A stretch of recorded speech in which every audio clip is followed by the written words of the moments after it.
Bueno, es viernes y como todos los viernes, nuestro historiador, nuestro amigo Joaquín Robles Linares está aquí con nosotros con temas relevantes y temas muy interesantes, ¿eh? Yo siempre me he preguntado qué hay en esos lugares. ¿Por qué? Pues porque esas cápsulas del tiempo siempre te llaman la atención. Y a veces hay algunas cápsulas que me ha tocado ver que en el TEC de Monterrey, que 25 años, y ya me ha tocado ver que se abran. O sea, No, pues sí. digo, maravillosamente me ha tocado eso, ¿no? O- O otras cápsulas que las abren porque se desesperan. La que estaba en el Instituto de la Juventud, cuando se cambiaron, pues tuvieron Ajá. que abrirla. La abrieron.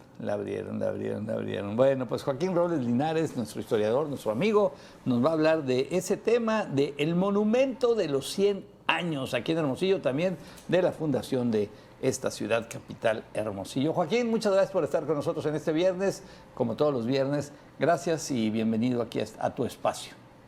No, hombre, muchas gracias por recibirme otro viernes y además en una fecha tan importante y tan especial, fíjate, porque mañana 18 de mayo se cumple un aniversario más, perdón, de la Fundación de Hermosillo. Hay que recordar cómo más o menos se da esto. La corona española tenía principal interés por las zonas lejanas del centro del virreinato y entonces intentaban colonizar y hacer actos de gobierno donde fundaban aquellos pequeños poblados o pequeños caseríos que le daban presencia precisamente a la corona española en estos lugares tan lejanos. Y así un 18 de mayo de 1700, Juan Bautista Escalante, un alférez, o sea, un personaje que detentaba una posición militar, un enviado directamente de la corona, acompañado de un sacerdote de nombre Adamo Gil, llegan a la confluencia de los ríos San Miguel y Sonora, más o menos donde hoy se encuentra el vaso de la presa Abelardo L. Rodríguez, y ahí estaban asentados una población de indígenas pimas y de otras denominaciones. Platican con ellos y como eran muy formales estas personas, estos españoles que venían precisamente con todos los atributos del rey y al mismo tiempo del virrey, levantan un acta y ahí mismo fundan un pequeño asentamiento, obviamente de indígenas, que se llamó o le pusieron la Santísima Trinidad del Pitiquín. O sea, lo curioso es, unían toda la cultura europea y todo lo que tenía que ver con su pasado, su religión, tuvo su origen y al mismo tiempo le daban relevancia al lugar, a la palabra o al asentamiento donde estaban esta población de indígenas. Y así es a través de este acto de gobierno, de esta acta. Por eso creo que nosotros somos tan formalistas en el sentido de que tenemos esa especie de cultura sobre el documento. Se forma en la primera población que al futuro será lo que hoy es Hermosillo, la Santísima Trinidad del Pitiquín. Estoy hablando de 1700, un mayo de 1700. ¿Por qué Santísima Trinidad? Porque ese día era el día de la Santísima Trinidad y obviamente había una unidad entre la corona y la religión. Y entonces le dieron esa connotación peculiar a un nombre también de un misterio de la Iglesia Católica donde unen Padre, Hijo y Espíritu Santo. O sea, es un fenómeno muy interesante lo que es la Fundación de Hermosillo. Pitiquín, después, con M, Pitiquín. Sí, Santísima Trinidad del Pitiquín, porque ahí se unían estos dos ríos y aparentemente aquella voz pima hace alusión a la conjunción precisamente de esos dos arroyos. Esa es una de las hipótesis, hay otras en relación al origen de la palabra, porque como todo ese tipo de lenguaje o de voces que quedaron, pues tiene en ocasiones distintas acepciones o interpretaciones. Pero esta es la más aceptada en este sentido, porque era una voz pima.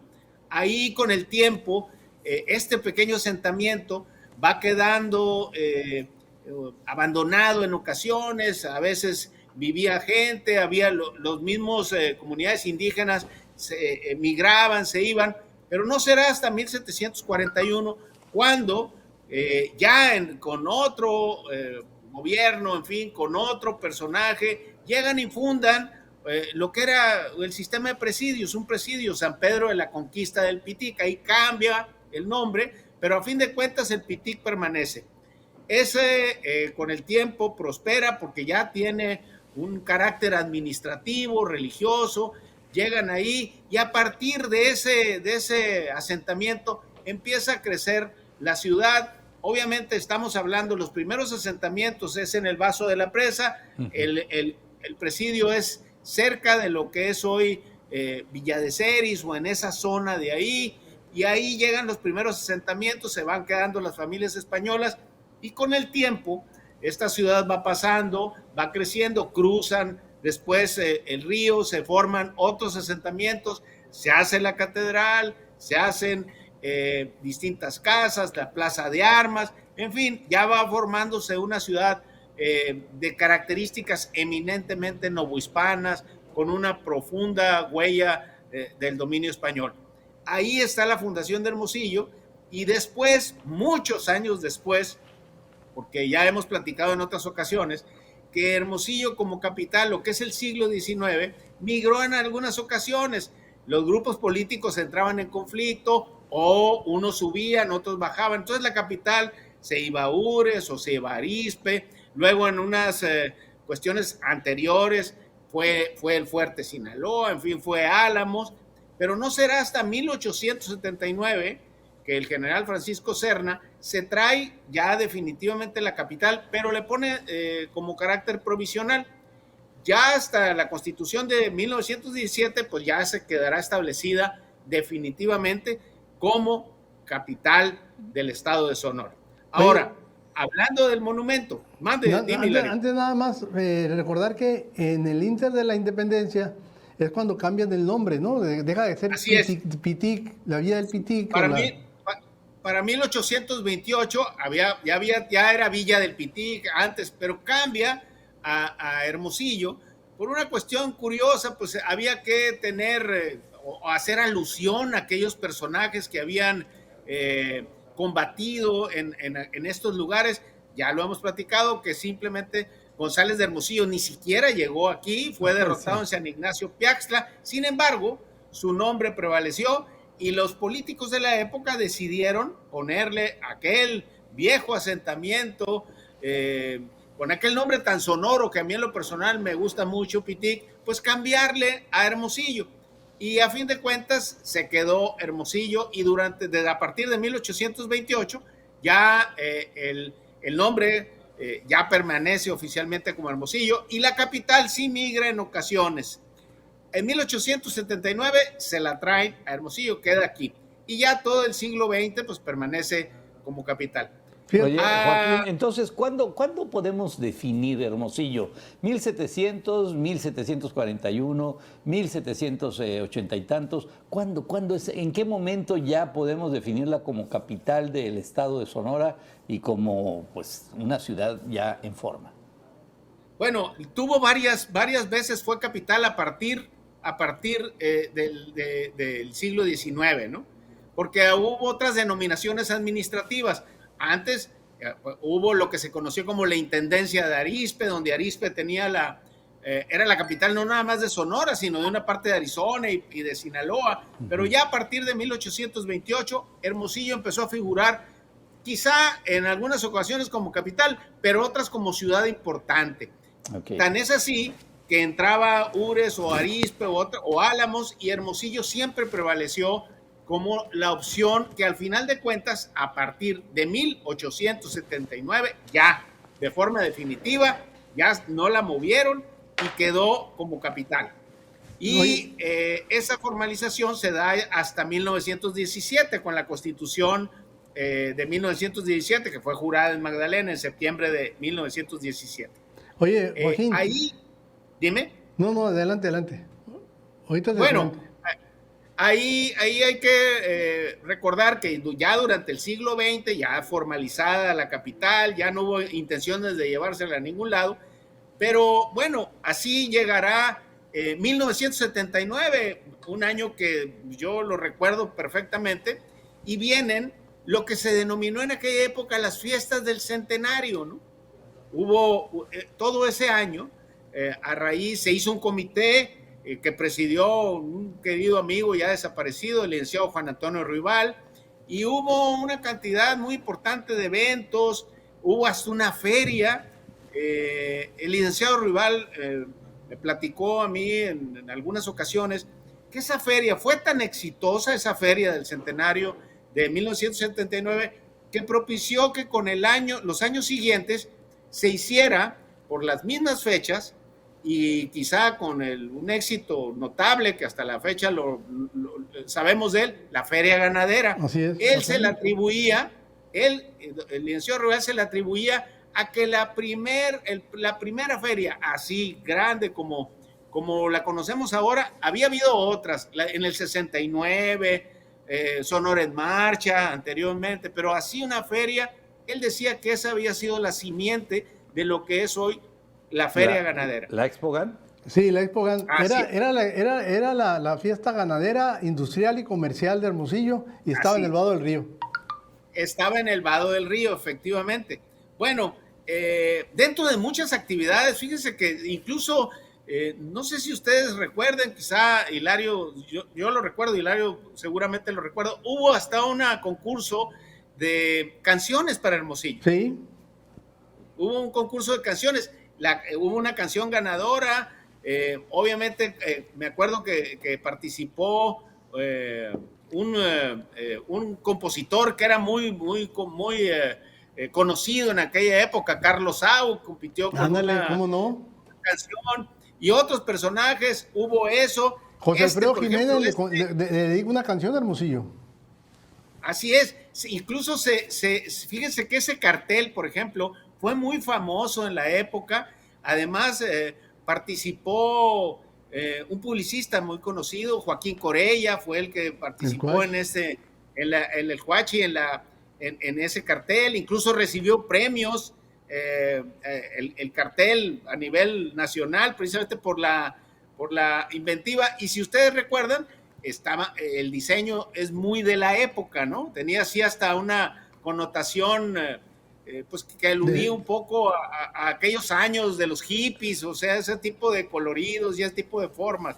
Entonces ese cartel fue muy exitoso, hubo un timbre, y quizá lo que más llamó la atención, que hasta la fecha lo tenemos, es precisamente el monumento a los 100 años en lo que es hoy la Plaza de los 100 años.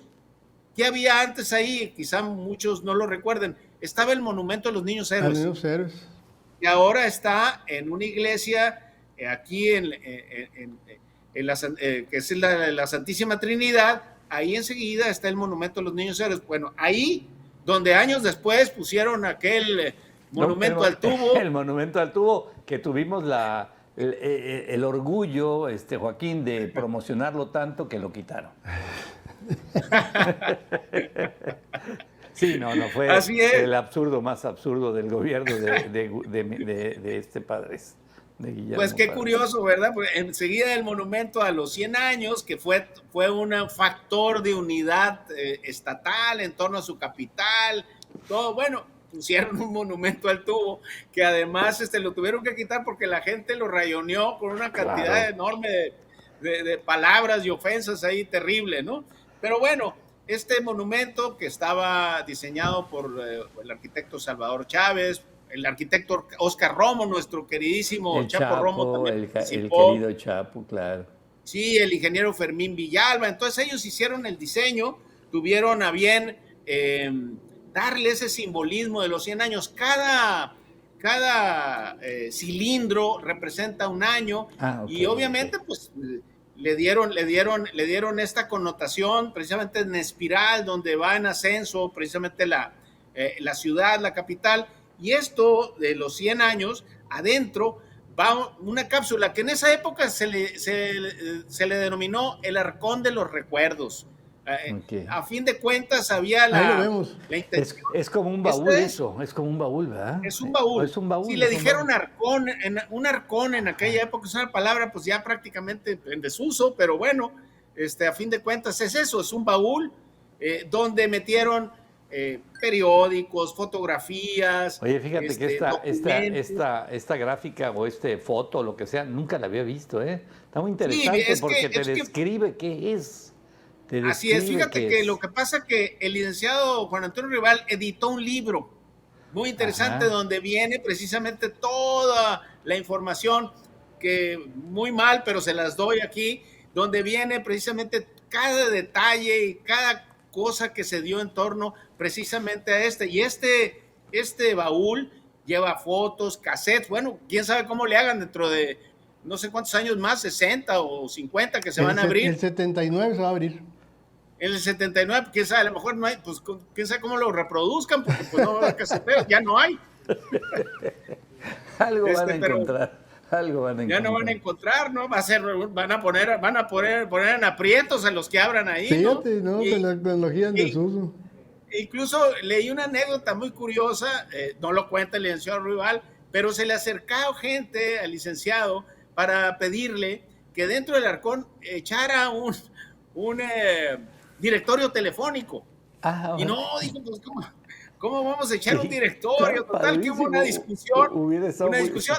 ¿Y lo metieron o no? No lo metieron. A final de cuentas desecharon la idea porque había la intención precisamente de meter un directorio. Entonces empezó la discusión. Bueno, ¿y para qué van a querer un directorio? Pero que sí vemos.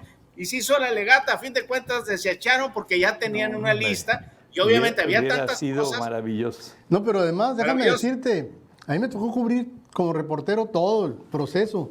El agarrón que se dieron los historiadores fue fabuloso, ¿no? Para ver qué iban a meter ahí. No, hombre. El grupo encabezado por el licenciado Rival y por otro lado el arquitecto Proel López. Se dieron con todo. Hubo una discusión. Por ejemplo, el asunto del directorio fue una cosa, se dieron un agarrón por el directorio, que unos que sí, otros que no. Y total que al final de cuentas prácticamente cerraron el baúl y el directorio se quedó fuera. Y a los 100 años, oye Joaquín, a los 100 años hay que tirar el monumento porque está arriba, ¿o cómo le haces? Por un lado. Fíjate que la idea está diseñado para quitar la placa, en fin, hacer algunas cuestiones que hará un ingeniero, supongo, y se saca el Arcón. Ya ha habido, ahorita escuchaba en la entrada del programa, hace unos años leí con Héctor de Mauleón, que un historiador y además un cronista de la Ciudad de México, cómo encuentran accidentalmente en una de las esquinas de un edificio de la Ciudad de México una cápsula del tiempo que no la tenían registrada y sacaron una cantidad de cuestiones del pasado interesantísimas, que incluso hay cosas con las que no se explican qué relación había, pero ha habido esa costumbre a través de los años.